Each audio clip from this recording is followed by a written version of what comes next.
I've been trying to write this down for days now, but the ink keeps shifting on the page, the words rearranging themselves when I look away.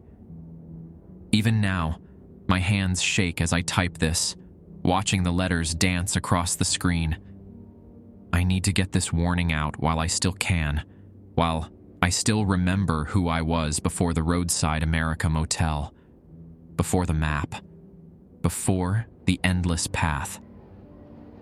Let me start from the beginning, though I'm not sure where that is anymore.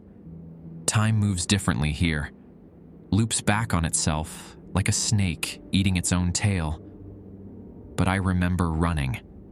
I remember that clearly. I'd been on the road for 3 days, putting as much distance as possible between myself and Chicago, between myself and Nathan. 3 years of marriage had taught me the signs, the way his jaw would clench, how his fingers would drum against the table in that specific rhythm that meant violence was coming. I'd seen too many women come through the ER where I worked as a nurse, all wearing those same hollow eyes, all carrying those same careful lies about falling downstairs or walking into doors. I waited until Nathan was at work, packed a single bag, emptied our joint account. My money anyway. He'd never held a job longer than a month, and ran. No destination in mind, just away. Route 66 stretched out before me like a promise of freedom, each mile marker putting more distance between me and the life I was leaving behind. The first 2 nights, I stayed at chain hotels, the kind with bright lights and security cameras and lots of witnesses. But by the 3rd night, exhaustion was setting in. My eyes burned from too many hours of highway hypnosis, and the caffeine jitters had turned into a full-body tremor. When I saw the neon sign for the roadside America Motel cutting through the darkness, it felt like an answer to an unspoken prayer.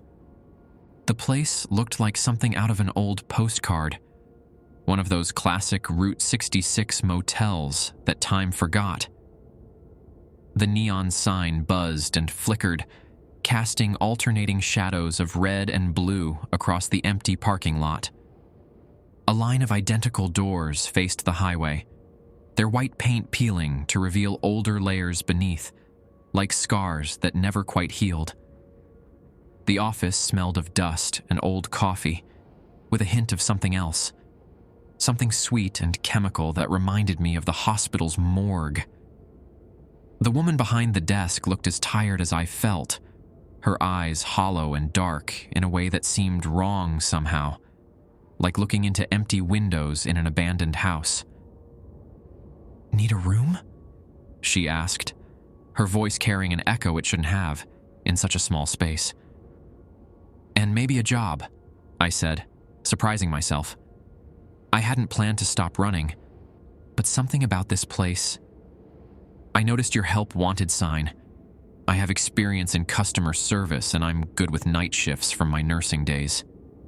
She smiled then, but the expression didn't reach her eyes. Perfect timing.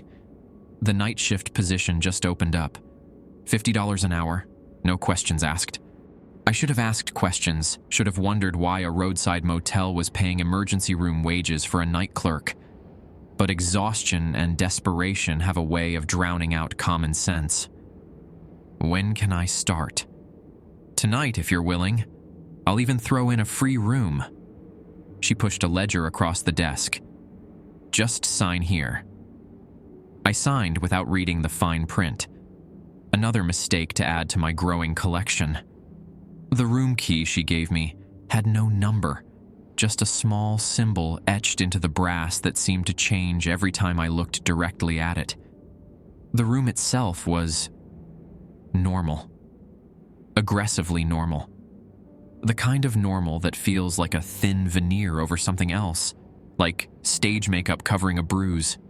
I collapsed onto the bed, too tired to even change clothes. That first night passed dreamlessly, or maybe I just can't remember the dreams anymore. They blur together now, all those nights in all those rooms that might have been the same room. My first shift started normally enough. Check in the occasional guest, keep the coffee pot full, clean the front desk. It wasn't until I was organizing the old ledgers that I found it, a crumpled map tucked between the pages like a forgotten bookmark. The map showed Route 66, but not like any version I'd seen before. Motels were marked along its length, some crossed out with violent red X's, others circled in what looked uncomfortably like dried blood. And at the bottom, in handwriting that shook with barely controlled panic, were the rules.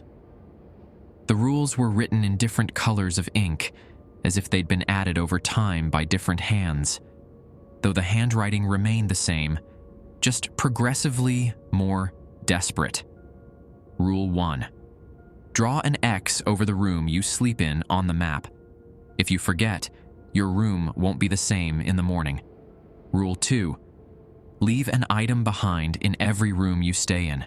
If you take everything with you, you'll never find the way out. Rule 3. If you hear whistling after midnight, do not follow it. Rule 4. Always make the bed before you leave.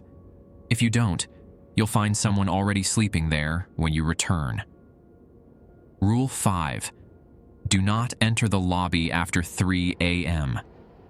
The person at the desk isn't the one who hired you. Rule 6. Write your name in the guest ledger every night. If your name disappears from the ledger, you already checked out, but not the way you think. Rule 7. Never stay in the same room twice. Rule 8. Follow the route the map shows exactly, no detours. If you take a wrong turn, you'll end up where they want you to be. I almost laughed. Fucking pricks. Must be messing with me? Maybe a prop from one of those murder mystery weekend events. But something about the way the ink had bled into the paper, the way some letters seemed to squirm when viewed directly, made my skin crawl. That first night passed quietly enough. I checked in a few travelers. A tired-looking salesman who wouldn't meet my eyes. A young couple who seemed too stiff in their movements, like actors who hadn't quite learned their roles. I filed the map away and tried to forget about it. My mistake was falling asleep without marking my room on the map. I woke to wrongness. The air felt thick, like breathing through syrup, and the light coming through the windows had a greenish tint that made my head hurt. The furniture had shifted. Subtle changes at first. The TV was on the opposite wall. The bathroom door had moved 3 feet to the left. The paintings showed different scenes, though they kept changing when I wasn't looking directly at them. But the worst part was the suitcase. It sat on the bed. My bed. But it wasn't mine. The leather was cracked and ancient, the brass fittings green with age. A luggage tag hung from the handle, bearing my name in handwriting I didn't recognize. When I touched it, the leather felt warm, like skin that had just been vacated. I ran to the lobby, heart pounding. The morning clerk, a different woman from the one who'd hired me, but somehow similar in a way I couldn't quite define, looked up with knowing eyes. "Lost something?" she asked, her smile too wide for her face. I started to respond, but movement from the map on the wall caught my eye. It was different from the one I'd found, newer, cleaner. But as I watched, a red X appeared over room 113, drawn by an invisible hand. "You should mark your room next time," the clerk said. "Rules are important here." I nodded numbly and returned to my room. Except it wasn't my room anymore. The number on the door had changed, and when I tried my key, it wouldn't fit. None of the keys would ever fit quite right again. That night, my second shift, I heard the whistling. It started faintly, drifting in from the parking lot like a half-remembered lullaby. The sound made my teeth ache and my vision blur, but something about it called to me. I found myself walking to the office door before I remembered the rule. If you hear whistling after midnight, do not follow it. Through the window, I saw a figure standing by the old Coke machine. It was person-shaped mostly, but its proportions were wrong. Arms too long, neck bent at an impossible angle. It was whistling that twisted melody, swaying slightly in the fluorescent glare of the vending machine's light. Another figure emerged from the darkness, walking with jerky, puppet-like movements toward the whistling. As it passed under the streetlight, I saw its face, or rather the absence of a face. Just smooth, blank skin where features should be. The whistling grew louder, more insistent, and the faceless figure's steps became more urgent. I closed the curtains and didn't look out again until sunrise. When I finally did, there were 2 sets of footprints in the morning dew, leading away from the motel and into the desert. They went on for about 50 feet before simply stopping, as if their owners had vanished into thin air. I tried to be more careful after that. I marked my room on the map each night, room 115, then 207, then 122. I never stayed in the same one twice. I left small things behind: a hairpin, a receipt, a single earring. Breadcrumbs marking a trail I hoped would lead back to normalcy. But normalcy was becoming a distant memory. The motel shifted around me like a living thing. Corridors extended impossibly when walked down them. Doors opened into rooms that couldn't exist in the available space. And the guests... God, the guests. Some were obviously wrong. Too tall, too fluid in their movements, speaking in voices that echoed too much or not at all. Others seemed normal until you noticed the small things. How they never blinked, or how their reflections in mirrors moved a fraction of a second too late. I learned to check the guest ledger obsessively, writing my name every night in clear, careful letters. But one night, about a week into my stay, I opened the book to find my signature gone. Not crossed out or erased, simply gone, as if it had never been there at all. Panic hit me like a physical force when I saw my missing signature. What was it the rules had said? If your name disappears from the ledger, you already checked out. But not the way you think. I ran to my room 128 that night, and started packing. As I threw clothes into my bag, I noticed something wrong with my reflection in the mirror. It wasn't just moving a fraction too late anymore. It was doing completely different things. While I frantically packed, my reflection stood perfectly still, watching me with a sad smile. "It won't work," it said, its voice like my own, but distorted, as if speaking through water. "You can't leave until you understand what this place is." I ran, left everything except my purse and car keys. Another mistake. The parking lot was different at night. The asphalt seemed to ripple under the neon lights, and the painted lines shifted like living things. My car was where I'd left it, but something was wrong. The interior lights showed shadows of people sitting in the seats, but when I opened the door, it was empty. I drove anyway. The highway stretched out before me, endless and empty. The map I'd found was on the passenger seat. I didn't remember bringing it, but there it was. As I drove, the marked locations began to shift and change. New motels appeared. Others vanished, the red X's moving like blood under the paper's surface. Hours passed, or maybe minutes. Time felt wrong, stretched and twisted like taffy. I kept driving until sunrise, until my gas tank was nearly empty. And when I finally pulled into a gas station, my heart stopped. It was the roadside America Motel.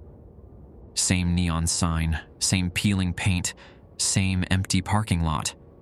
But I'd driven hundreds of miles. It was impossible. The morning clerk, the same woman, or maybe her sister, or maybe another version of her, smiled that too wide smile. "Welcome back," she said. "You forgot to make your bed." I ran back to room 128, though I knew what I'd find. The bed was unmade, sheets twisted and stained with something dark. And there, lying on top of the covers, was a figure. Myself, or a version of myself, eyes wide and staring at nothing, skin gray and translucent like old paper. It turned its head to look at me, neck creaking like rusty hinges. "You should have made the bed," it said in my voice. I slammed the door and ran, but every room I passed showed the same scene through their windows. Versions of myself in various states of decay, all unmade beds, all wrong endings to my story. That's when I understood what the map really was. It wasn't showing locations. It was showing paths between realities. Each room was a different version of the same place. Each guest a traveler caught between worlds. The motel wasn't just a building. It was a crossroads, a way station between what was and what could be. I tried burning the map that night, watched it catch fire, curl into ash. But when I woke up, it was there again, tattooed on my forearm in lines of dark ink that seemed to move under my skin. The routes kept changing, new paths appearing and disappearing like veins pulsing with black blood. The next few days blurred together. I kept trying to leave, but every road led back to the motel. Sometimes it looked different. A Holiday Inn in Nebraska, a bed and breakfast in Ohio, a hostel in New Mexico. But it was always the same place. The same empty parking lot, the same buzzing neon, the same clerk with her too wide smile. I broke all the rules in desperation. Stayed in room 207 twice, took everything with me when I left, ignored the whistling when it called. But each violation only made things worse. The second time in 207, I found another version of myself already there, one that had made different choices, taken different paths. We talked until sunrise, sharing memories that diverged and reconnected like streams flowing into the same dark river. The whistling grew louder each night, and the things it led away became more familiar. I saw my mother walking stiffly toward the sound, her face smooth and blank. My father, dead 3 years now, shuffling across the parking lot. Nathan, moving like a marionette with cut strings. All of them drawn by that twisted melody into the desert darkness. Last night, I found one final note in the guest ledger. It was written in my handwriting. Not this version of my handwriting, but how it will look years from now, shaky and worn thin by time. Accept your role, or the path will never end. The words shifted as I read them, bleeding into new messages. Every clerk was you. Every path leads here. The map is the way. The way is you. I thought about every clerk I'd seen during my stay, their familiar mannerisms, the way they all smiled the same smile, how their eyes held the same hollow look. They weren't different people. They were all me, caught in different loops of the same endless shift. I tried one last desperate escape, packed nothing, left the bed unmade, ignored the whistling that had started to sound like my own voice. I drove for what felt like days, the map tattoo on my arm, burning and shifting with each mile. The highways blurred together, signs pointing to cities that shouldn't exist, exits leading to places that had never been. Every gas station was the Roadside America Motel. Every diner was the Roadside America Motel. Every rest stop was the Roadside America Motel. The path wasn't just a road anymore. It was carved into reality itself, and I had become part of its geography. The map on my arm showed me the truth. I wasn't traveling between places. I was traveling between versions of myself. Every choice I'd ever made had created a new path, a new room, a new clerk at a new desk. The version of me that stayed with Nathan became room 113, endlessly reliving that last brutal argument. The version that became a doctor instead of a nurse waited in room 207, still trying to save patients who were already gone. The version that turned left instead of right 10 years ago paced in room 128, wondering about the life she could have had. They were all me, and they were all trapped. When I finally pulled into the parking lot one last time, I wasn't surprised to see myself behind the desk, older, grayer, with eyes that had seen too many travelers take too many paths.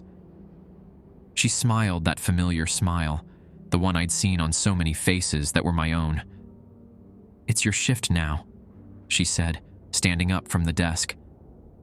I understood then. The only way out was through. Through every possibility, every choice, every version of myself that had ever checked in or out of this place. I sat down at the desk, feeling the weight of all those other lives settling around me like a familiar coat. The map tattoo on my arm shifted one final time, showing new paths, new possibilities. Somewhere out there, another version of me was just pulling into the parking lot, seeing the neon sign for the first time, about to start her own journey through the endless corridors of what might have been. The next morning, a young woman walked in, running from something or someone, looking for a room and maybe a job.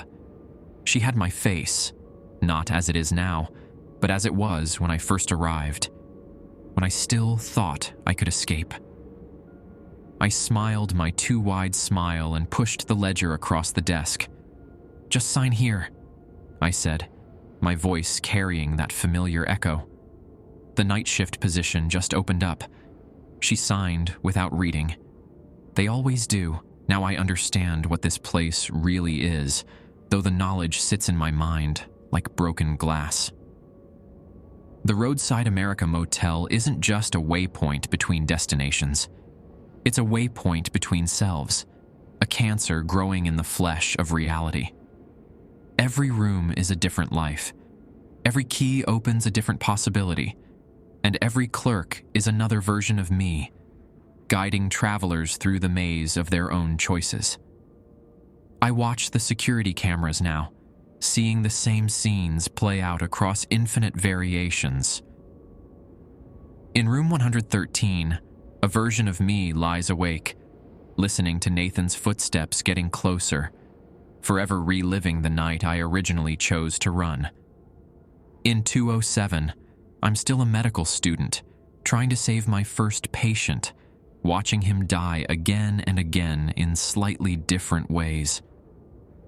Room 328 shows the life where I turned left instead of right on that rainy night in October, where I never met Nathan at all. The hallways between these rooms twist through dimensions that shouldn't exist, connecting moments that never quite happened to choices that were never quite made. Sometimes I catch glimpses through the windows of other clerks, other me's, going about their duties. We never speak to each other directly. The rules forbid it. But sometimes we leave notes, warnings written in our shared handwriting that changes slightly with each iteration. The man in the blue suit comes tonight. Don't let him pay with coins. Room 415 doesn't exist yet, but it will after the next choice. The whistling is getting closer. It knows all our names now. I'm writing this as a warning, though I know it won't help. The words themselves seem to resist being written, squirming under my pen like living things trying to escape. If you're reading this, you're already part of the path. Maybe you're in one of our rooms right now, staring at a map that seems to move when you're not looking directly at it. Maybe you're just pulling into our parking lot, drawn by our neon sign and the promise of a good hourly rate. Or maybe you're me. Another version, another choice, another branch in the endless path. I've started seeing the patterns in the guest ledger. Every signature is a variation of the same names, written in slightly different hands. John Smith becomes Johann Schmidt, becomes Jean Forgeron, becomes... well, you get the idea. The same souls checking in again and again, each time hoping for a different outcome, each time becoming another room in this infinite hotel. Either way, remember the rules. They're written in something darker than ink, bound by forces that existed before time and will exist after the last star burns out. Mark your room on the map, or reality will mark it for you. Leave something behind, because you can't carry all yourselves with you. Ignore the whistling. It's the sound of choices being unmade.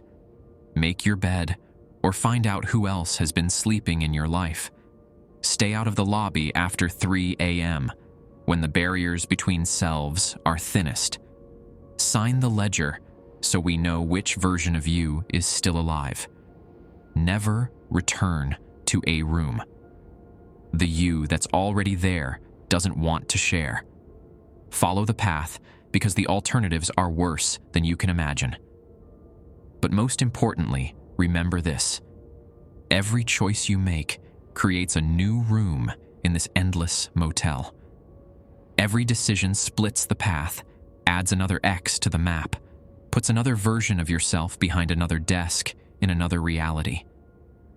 I've watched it happen, seen the walls stretch and groan as new rooms birth themselves into existence, heard the screams of possibility as another choice creates another branch, another life, another hell. The map tattoo on my arm burns as I write this, new routes appearing like veins under my skin. Each one leads to another version of the truth, another variation of this warning. In some versions, I escape. In others, I've always been here. In the worst ones, I realize this isn't even a motel at all, but something else. Wearing the skin of a building, feeding on the endless possibilities of human choice. And somewhere, in some version of this story, there's a way out. I have to believe that, even as I feel myself fragmenting across realities, becoming more clerk than person. Even as I sit here at the desk, watching the sun set and the neon flicker to life, watching another tired traveler pull into our parking lot, I have to believe there's an ending that isn't just another beginning. The security monitor shows them getting out of their car. Another me, of course, though they don't know it yet. This version looks younger, more hopeful. They haven't seen the map yet, haven't realized that their entire life has been a path leading to this desk, this moment, this choice. Until then, I'll be here. All of me will be here, in every room, behind every desk, in every reality where someone needs a place to stay and doesn't read the fine print. We are the clerks and the guests, the hunters and the hunted, the path and the travelers upon it. Welcome to the Roadside America Motel. Your room is ready, and I've always been here, waiting for you to check in, waiting for me to check in, waiting for us to become what we've always been, just another X on an infinite map, just another room in an endless hotel, just another clerk guiding ourselves toward a destiny we chose before we knew we were choosing. The neon sign flickers, and somewhere, a door opens to a room that hasn't existed until now. I hear whistling in the distance, and I know without looking that the map on my arm is changing again, adding new routes, new possibilities, new versions of the same endless night. Check in, check out, move on, return. The path is the destination. The clerk is the guest. The motel is the map. and we are all just different rooms in the same infinite story.